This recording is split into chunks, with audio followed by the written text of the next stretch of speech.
Today on Turf Business TV, I'm joined by James Mathewson. James, welcome to Turf Business TV, and thanks for taking time out. You're up there in North Wales at Colliers Park. Not somewhere that we've really got to know that well, but let's find out a bit more about what's going on up there, because I think I'm not alone in that. So Colliers Park is what exactly? Yeah, so Colliers Park is the FAW's, the Football Association of Wales Northern Development Centre, essentially. We, as an association, we're split over 3 different sites. We've got our elite centre in just outside Cardiff, which is where our first teams train. We've got Dragon Park in Newport, which is a development centre for the south. And then we've got Colliers Park up in Wrexham, which is a development centre for the north. So we will host football from the age of 5 up until seniors. We host coach education, university courses, every kind of football development you can kind of think of happening. We're here to serve the north of the country. With Wales being such a split population between south and north, and not a lot going on in the middle, the FAW saw this as an opportunity to be represented up in the north. So, in a way, similar to St George's Park for the English FA, you're looking after across the board everything in terms of, people can come and rent the site essentially. Essentially, yeah. We've got three football pitches here and multiple function rooms and analysis rooms and offices, and we're, anyone from North Wales can come and use us for what they need. We rent out pitches to professional clubs, we rent out pitches to development sides, referee coaching, things like that. So we're here for anyone to use. So we'll come back to a bit more about Colliers Park later on in the interview. But let's talk a little bit about you, Jim. And firstly, how did you start off your journey in turf care? So I was working as a gardener back home in Oxfordshire for, I'll say, 2 or 3 years, trying to find what I liked about the job, and really liked, I started working on a couple of bowling greens and really liked the sports turf side of it, and, was amazed by how much went into looking after grass, but when you're gardening, you're looking after grass in office car parks, you don't really think about it. But when something gets this intricate, I got really excited by it. So I started looking for jobs in sports. I was really into sport as well, cricket, football. So I wanted to get into something that I liked. So I started working at the Honourable Artillery Company in London. Really exciting move. Go from my little town in Oxfordshire to central London and work on cricket grounds for a couple of years. Learned a lot there. It was a really good experience, real life-changing experience as well. It's a big culture shock. And while I was there, I started helping out with West Ham United as well at the old Boleyn Ground. Working match days, like Dougie Robertson gave me the opportunity to go there and work match days with them for the last 18 months of the stadium being there. And that again was it was an eye-opener to the kind of levels that they have in the Premiership. Kind of what I aspired to be. And that was really exciting until they knocked the stadium down, unfortunately. And then basically at the same time that ended, I got the job at Arsenal's training ground in Colney, where I stayed for almost 4 years, which was, again, another massive eye-opener to the standards that could be achieved in the industry. Really had to up my game when I went there, because there's a lot of people that, you think you're working to a high standard, and all of a sudden you get dumped into this place and it's, everything's perfect, and you kind of have to up your game. I spent a really enjoyable 4 years there. Left just as COVID started. Took some time off. Worked in golf for a little bit. Went off to Northampton Saints after that and spent a year there as deputy head groundsman. Bit of a step up for me career-wise as well. Bit more responsibility. I was there for 11 months, and the opportunity at Colliers Park came up. I think didn't ever see myself only staying at Northampton for 11 months, but when the opportunity comes up that you think is right, and I thought this opportunity was perfect for me at the time, you kind of got to go for it. So we uprooted, moved up. We're living just north of London. Now we're up in North Wales. Moved everything up here and kind of took a plunge on the job, and it's been a really good it's paid off. It's worked out really well so far. So yeah, that's. So you spent some time with two, top guys, Steve Braddock, Dougie Robertson. What did they instill into you? A standard that I didn't quite know I could work to. I think. I worked with Dougie before, and it was very much, the experience we had on match days was really good because you got to work to a high standard. You got to see what the result of what the work you put in. But it was just match days, but he very much prepared me. I remember when I told him I was going for the interview at Arsenal, he kind of prepared me for what I was getting myself into. So I kind of knew what I was going to be going into. But that was a case of showing me what the standard that I could achieve was, and a bit of self-belief that, you could do it. And then, Steve at Arsenal, I mean, everyone knows of Steve at Arsenal. It's a hell of a standard that he managed to get that site to. And I think the best way of describing it is I do things now that I don't realize that I got from that environment. I think it's more of an environment he created at the training ground more than specific things you learn. Right. So let's bring it more up to date then. You arrive, you got the job. What's the brief at Colliers Park then? So when I arrived at Colliers Park, there was a bit of transition. So Colliers was owned by the FAW Trust, which is now disbanded. Then got taken over by the FAW as a whole. So there was a bit of a transition when I first started. But the brief essentially when I first joined was we've got 2 grass football pitches, maintain them to the best of your ability, and that's about where we are. During that transition over the next 6 to 12 months, I'd say the ambition of the company and the ambition for the site went sky high. I had a new manager come in who was really ambitious, really wanted to improve the site, really interested in what the ideas I had to improve the site was. So, my initial maybe 2-year plan then started turning into a 5-year plan, and I can really make a difference here, and that's what we've started to do over the last 18 months, and what we're hoping to continue to do over the next five years or so. So what was the first big project that you came in and had to work on then? I'd say the first big project is probably the one that's only just finished. The first big project was, we've got one of our pitches, so our 2 grass pitches, one of them was a fibre sand construction, the other one was a constructed pitch on a gravel raft base, but it was native soil. It wasn't great. So the first big project was, we need to improve that pitch. That needs to come up to an elite standard. These things take time. This probably took 18 months of planning and figuring out what we're going to do and getting it through the relevant, the right people, the board and everything. So that was something we completed in May this year. So that's been the biggest project over the last 18 months. And then, things on top of that, little infrastructure bits. So, branding around the site, ball stopping nets, things like that. Things that take it from just being a field into a training ground that looks like a training ground. We've upgraded bits of irrigation, dugouts, things like that have come along with that. And it's starting to look, a bit more of what you would expect from elite footballing site, rather than just, a bit of a field that has football pitches marked out on it. So that reconstruction, did you do that in-house? Did you work with a contractor? Yeah, so we worked with South Wales Sports Grounds, who we work quite closely with. They're also a partner of the FAW as well.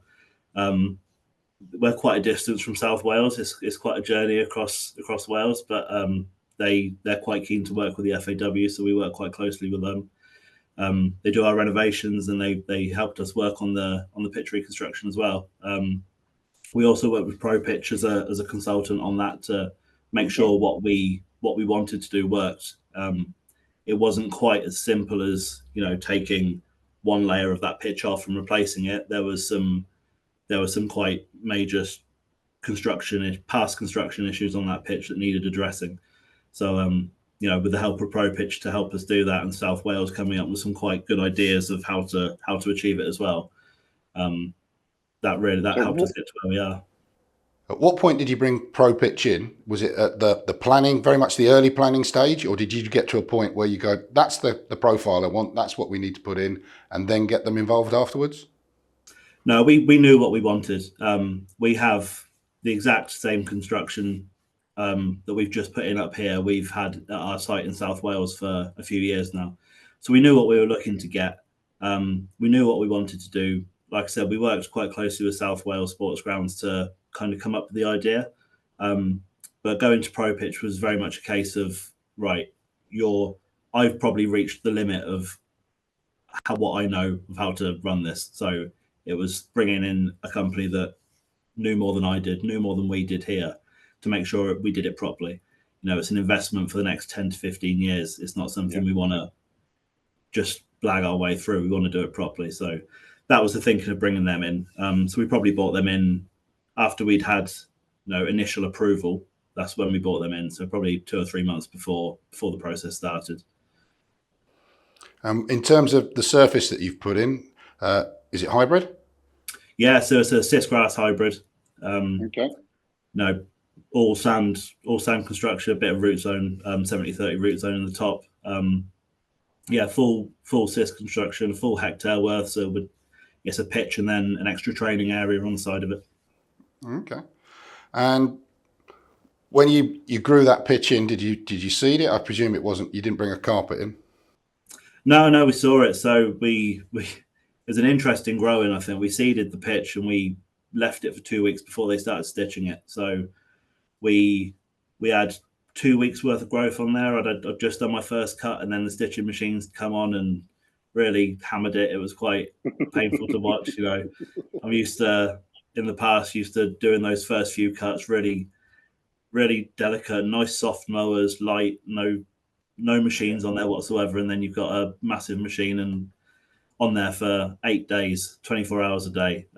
It was quite a challenge watching it, and it was an interesting thing to see. But at the end of it, it kind of worked out. We had grass, we had some kind of grass coverage. We could help that recover, and we could turn that into what we've got now. But yeah, it was an interesting one. Definitely an interesting one. So you've finished that process now. Where are you in terms of the pitched life? Is it being used now, or is it still kind of? Yeah, so we've got a local professional side using it at the minute. We're currently in the second week of pre-season. So we are 10 sessions in. I watched the first session through a gap in between my fingers. I think I was, it's always a bit nervous when you watch your first game on it, but it's held up better than I expected, to be perfectly honest. Even on a young pitch, it's still a little bit soft, and it's going to take probably that first year to really bed in. But it's doing better than I could imagine. The feedback from the players and coaches has been spot on. We went on there 3 or 4 days after to have a really good look. 5 sessions in, and there's barely a scratch on it. So yeah, it's behaved really well.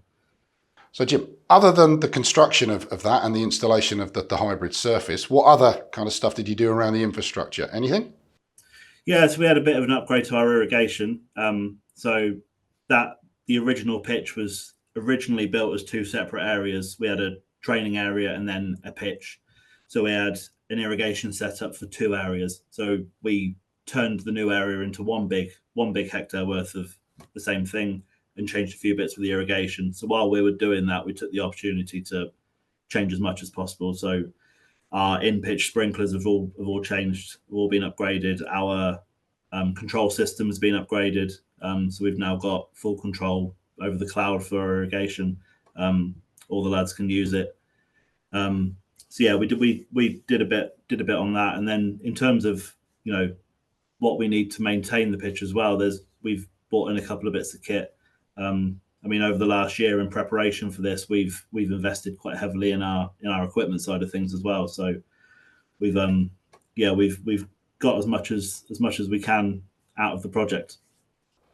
Well, that's good to hear, because on occasion you get a nice shiny new pitch, but then you don't get the backup investment to keep it nice and shiny and and playable, as it were. Yeah.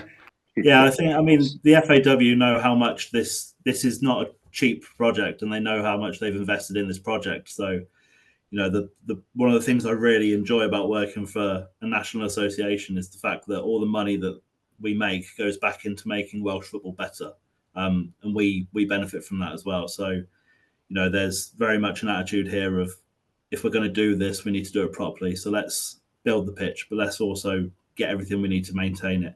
Let's look after it for the next 10, 15 years. So there wasn't penny pinching for the sake of penny pinching, if you know what I mean. It's everything's been done properly, which has been really nice to see. Jim, so looking forward, you've completed one big project. You said there was, a number of projects possibly on the horizon. What else is coming up then? So we've got 2 grass pitches. One is now up to the standard we want, and the next step is to get the other one to the same standard. At the moment, it's a fibre sand construction. It's good enough. It's been good enough for what we need to use it for. We managed to get 150 sessions on that pitch last season, so I've got no complaints about the state of that pitch at the moment. But the feedback we've had from players and coaches before is that it's not quite the same as what they're used to on stitched hybrid pitches. And for the longevity of that pitch and the long-term future, I think we need to look up. We need to upgrade that pitch to the same standard as the one we now have on pitch 2. So whilst the construction was going on pitch 2, our senior management were looking at pitch 1 and saying, right, when do we do that one next then? So that's the next one we're going to be looking at. And I think in long-term plans, sky's the limit really. We'll see what the Welsh FA need from us. If that means expanding the site and building more pitches and expanding the building here to accommodate more usage, then there's nothing's off the table here, and it is really blue sky thinking, but there's a lot of substance behind it. There's a lot of ambition behind it. Jim, you've got the investment in the pitch, the infrastructure, the kit to maintain it. What's your staffing level like? I mean, are you getting the investment to attract them, and how easy is it to get the staff that you need? Yeah, so we're a small team. We're a team of 3, including myself. So it is a small team, but it's a relatively small site, so we manage quite well. Investment-wise, to get the staff in we need, that wasn't quite there when I started, but they've been really open to upping the salaries as we go along. And I think what where we currently are is quite probably about average on what you see advertised around. We're probably there or thereabouts. I think getting staff in is difficult everywhere in the industry. I don't think I've talked to anyone who's found getting staff in easy. And that's been the case for the last 5 or 6 years, to be honest. Well, as long as I've been in the industry.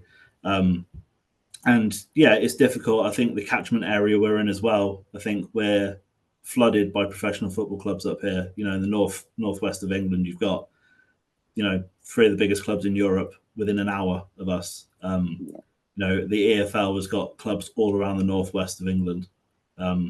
So attracting staff to come and work at Colliers as opposed to anywhere else comes with its challenges. But we get good staff. We do get good applicants when they come in, and we do okay.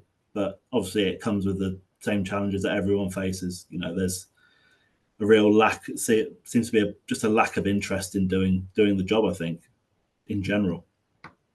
Something that always fascinates me is for like you and maybe St George's Park and other venues that have multiple teams, multiple customers, how different that is to working at a venue where you've got one customer, say Arsenal, for instance. Yeah, you've got to satisfy that manager, that team. What does that do for your setup and your planning to be able to deal with different customers? Is it kind of you've got to focus on the national team? Do you focus on your professional club, or is it a case of you're listening to everybody and trying to find a happy medium? Yeah, we do have a list of priorities. I mean, the Wales national teams always come first because that's what we're here for. But we do prioritise everything really. We anyone that wants to come, we've got a very regular user local team. use us regularly as their full-time training base. We do prioritize them highly, but we kind of have to go with the thinking that anyone could use us at any time. So both grass pitches have to be ready to go all the time, which is a bit of a break from what I've done in the past, where we've rotated pitches based on what's being used at the time. For instance, a few months ago, we had 2 weeks' notice for a senior women's team coming here to train. So you've got to be ready to go straight away. So that's kind of how we operate. We'll mark out pitches that don't get used for a month, just in case someone wants to come and use us. We're here to service Welsh football, and football in general as well. If anyone wants to pay and use them, we're here for people to use, so we need to be ready to be used. But on the flip side of that, because we don't have one customer, we don't have one regular user, I feel like we can take a lot more ownership of the site. We can do what we want with it. We can determine if we don't think a pitch is usable, we can say no. If I've been in situations where you've got a frosty pitch, but team need to train, so they're going to go and run around on a rock hard frosty pitch. Those kind of situations we have a bit more control over. So there's a bit more ownership of the site in that sense, which is, it's quite nice. It's a bit of a break from the norm. That being said, we do try our best to get everyone on as much as possible. We don't want to turn people away. So for you, Jim, personally, ambition-wise, what's the next thing on the horizon that you'd like to achieve, or the ultimate maybe? I mean, I came into this job and saw it as a 2-year job, and I've been here 2.5 years now, and I've got no intention to go anywhere. This is the ambition shown by the FAW to upgrade this site, among with our other sites. I'm seeing a lot more ahead of me in the FAW than maybe I did when I first started. I try not to plan too far ahead, because I wouldn't. 5 years ago, there's not in a million years would I thought I'd have moved up north and done this job. So, I'm open to anything, but this job here has been, I've really enjoyed it for the last 2.5 years. Everything looks good. The ambition looks good. And yeah, I'm just really excited about the future of what we've got here and what I can achieve. What I've been able to achieve in the last 2.5 years, I didn't think I'd be able to do when I first started here. So having the opportunity to build pitches, plan around that, build a training ground from the base up, essentially, is quite a valuable experience for me. Absolutely. And when does that next pitch come, into fruition? We're looking at next year. Whether or not that happens, I'm not sure. That's the ambition around it. I think that a lot depends on, the FAW don't run for profit. We don't have shareholders to appeal to, but we still do have to do well. So I think a lot of it depends on how well the company does. The FAW as a whole have done really well in investing on the success of the national team. 2 Euros on the trot and a visit to the World Cup in Qatar. We've done really well out of that, and they've reinvested that money back into ourselves. So as long as the success keeps coming or is maintained, then things will keep happening. So I think the ambition from the company is to strike while the iron's hot and get this done now, so we're ready for the future.